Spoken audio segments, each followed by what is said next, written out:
But Matt, Chris, thank you very much for both joining me. And back onto the topic of interviews.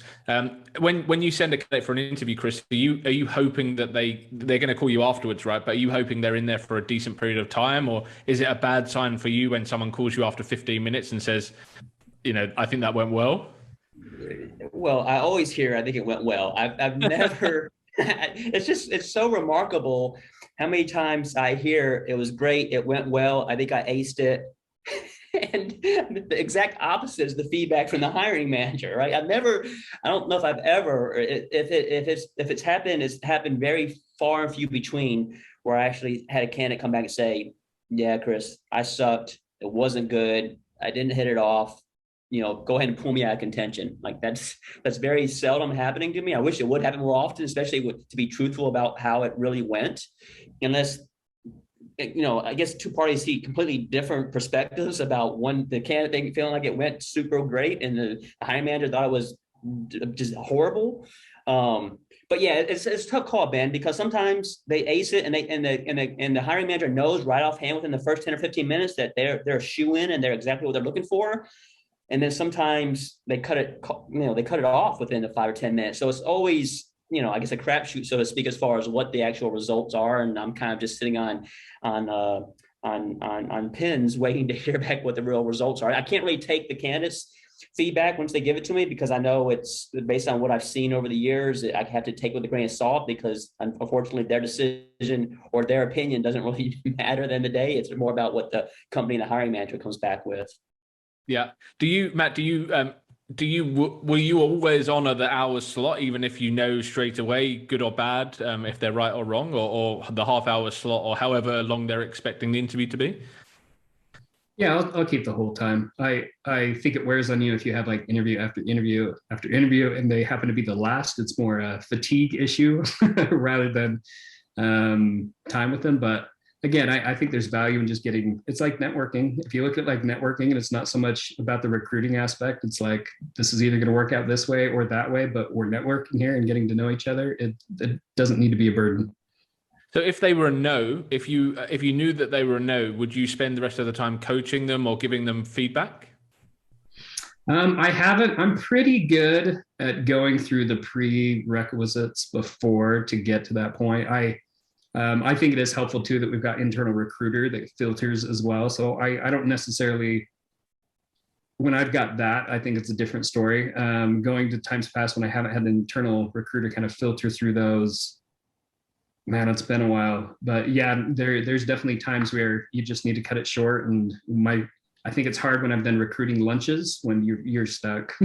You're there for an hour, so you just make the best of it. Yeah, and Ben, a slight different perspective too is a lot of times I get roles that are contract, right? So hired guns, and that process to me is a different interviewing style and methodology and approach because it's very linear, in my opinion, as far as what they're looking for and the skill sets they're looking for a candidate, and they know within the first few minutes of this individual, especially on the technical dev side or the architect side, there is no, I don't think there's that many gray areas when it comes to those skill sets. I think either you know it or you don't, and then start asking some pretty straightforward questions in the interview process. They'll determine whether or not they need to pull the plug early or not.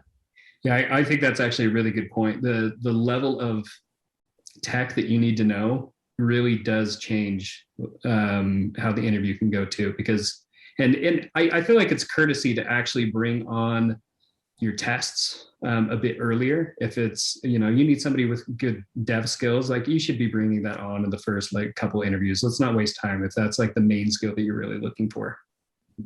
As per Chris's message there, like, are your expectations higher when you're hiring a contractor compared to hiring a permanent member of staff? Yeah, I think it goes similar back to whether you're going through a recruiting agency or a contractor too, because I feel like going through recruiting agencies, often it's looked at like, well, there's guarantees in place and those type of things. So if it doesn't work out, like I can always fall back and you would find me somebody else. So it's kind of like this little bit of a safer zone, but you do want the best and not go through all of that process. With contractors, I mean, I've had all sorts of levels of contractors. I think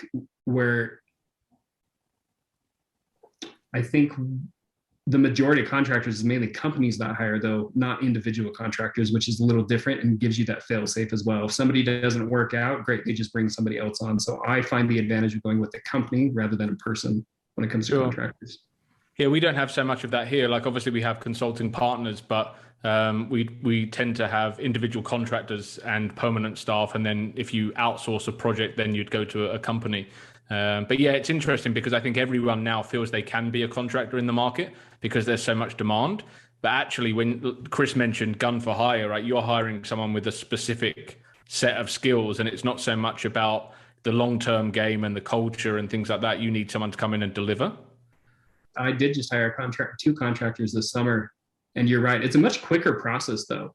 Like, you're just looking for, like, exactly, like I had to hire them for training, and I needed to know that they just have the training skills. I needed to see their portfolios and what they've done before, and get some really good references. And that was the main thing that I cared about versus, hey, you're long-term with me. That's a great point, Matt, as far as the portfolio, man. I continue to try to harp on this with the newcomers breaking in the Salesforce market. I'm like, you got to show some level of creativity, create a portfolio, create a YouTube video explaining what you're learning, doing trailheads, getting your badges, creating your own applications. Because to me, if you're not doing that, you're on an equal playing field, right? You got your admin cert, you're a ranger. Okay. And so is hundreds of other people right now who are trying to break it in the market. But each of us have a background, a creativity piece element to us that I think we should be showcasing out to the world to give us an advantage in the competitive marketplace. And so I'm glad you mentioned this portfolio and something that you look into, because I continue to harp on it. I don't know if anybody listens to me or thinks I'm full of BS or not, but at the end of the day, I think it's important to have that. And that's something that you just mentioned that you looked at and helped determine whether the candidate was a good fit or not. Yeah, I think that's huge. If somebody proactively brings that up, they pretty much go to all-star status, because they've done their work, they know their stuff, they know their skills, and they don't have to go so much and prove it through words. Like, they can prove it through their action, and it's totally different. Talking of portfolios, is that your art, Chris, or are you paying someone to do it? Have you seen the art, Ben? It's at a third grade level. I'm doing it. I'm trying to get better.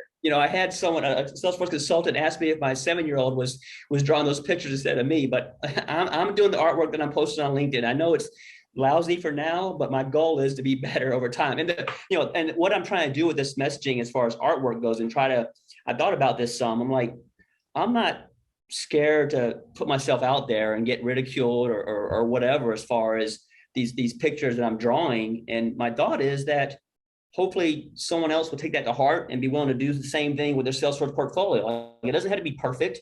It doesn't have to be, exactly what your best of your best at all times. It's more about you learning and getting better over time and being able to show some personality and creativity to it. And so that's why I'm trying to translate this artistic piece of me that's pretty low level right now, with the goal to get better, that hopefully other people that are taking, Salesforce admin certifications and training to start building some apps and displaying those is kind of my mindset around this process, Ben. Yeah, I love it. And I'm a big fan of portfolios as well. Like, that's a message that we both bang on with. And when I see it, it's so refreshing to see someone that's taken the advice and they're actually building stuff, and they're the ones that get the jobs, right? There's proof in the pudding. One area we didn't touch on, and Matt, you kind of touched on it with questions, and when candidates ask questions and they show an interest, that do you have questions that you always finish an interview with?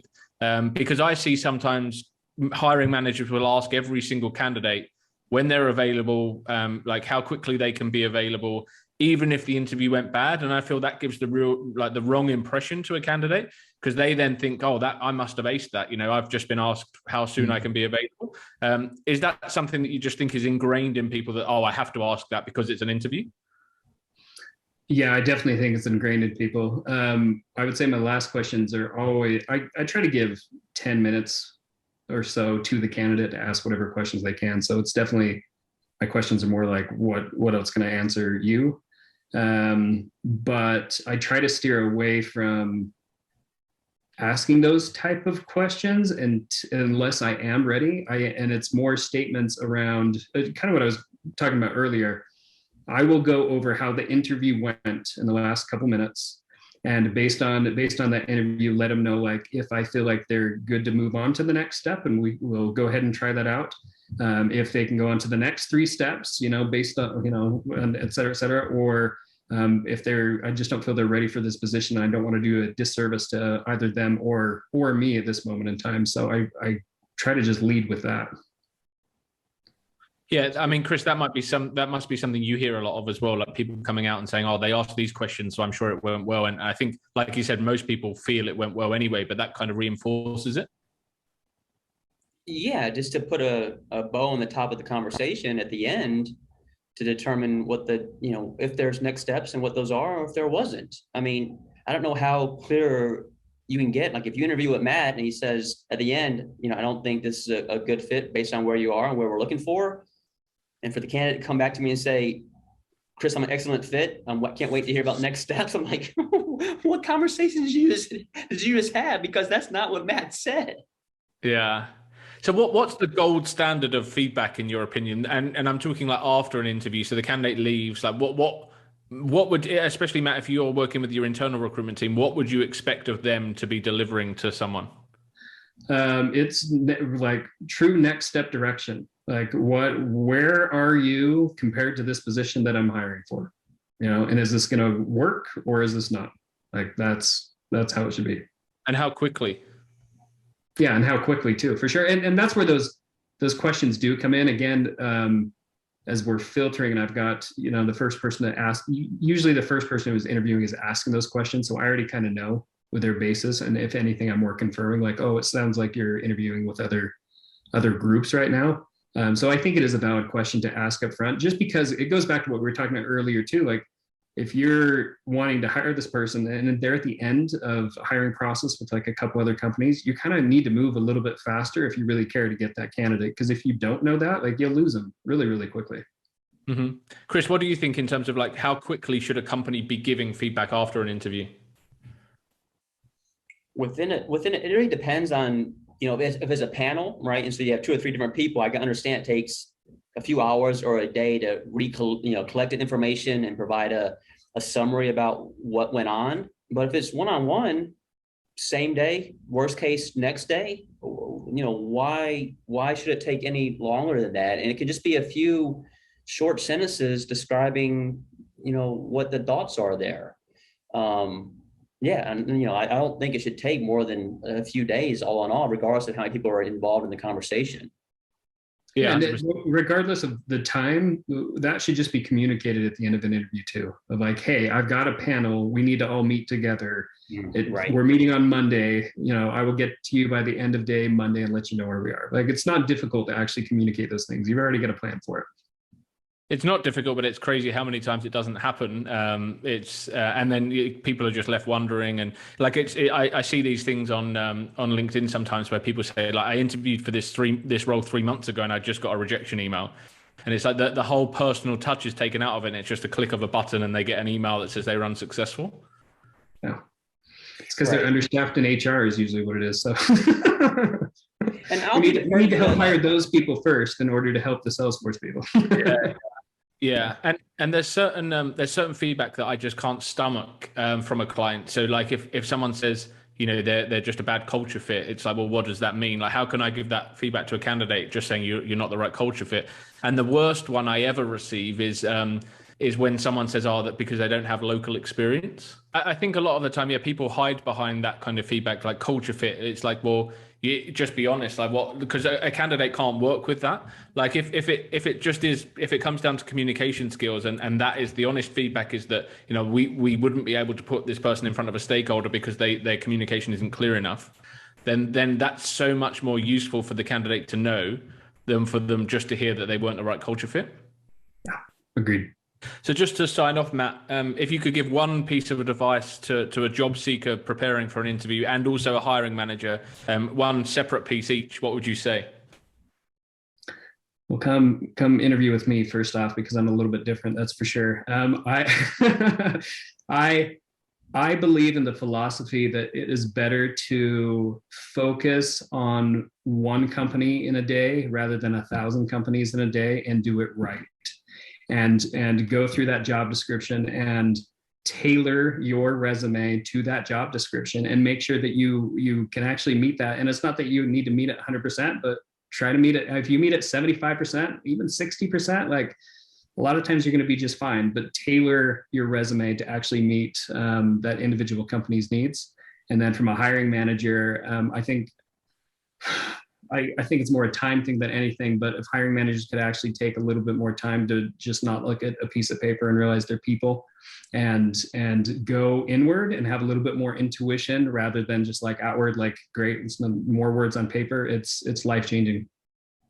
Excellent. Well, thank you so much. Thank you for joining us. Everyone knows where to find Chris by now, but where can people find you if they have any questions? LinkedIn is the best spot as well. Hit me up on LinkedIn, and I'm pretty active on there. Awesome. Well, thank you both. Really good chat. Great. Thanks for having us, Ben. We appreciate it. Ben. Thank you, Matt. Thanks, Chris.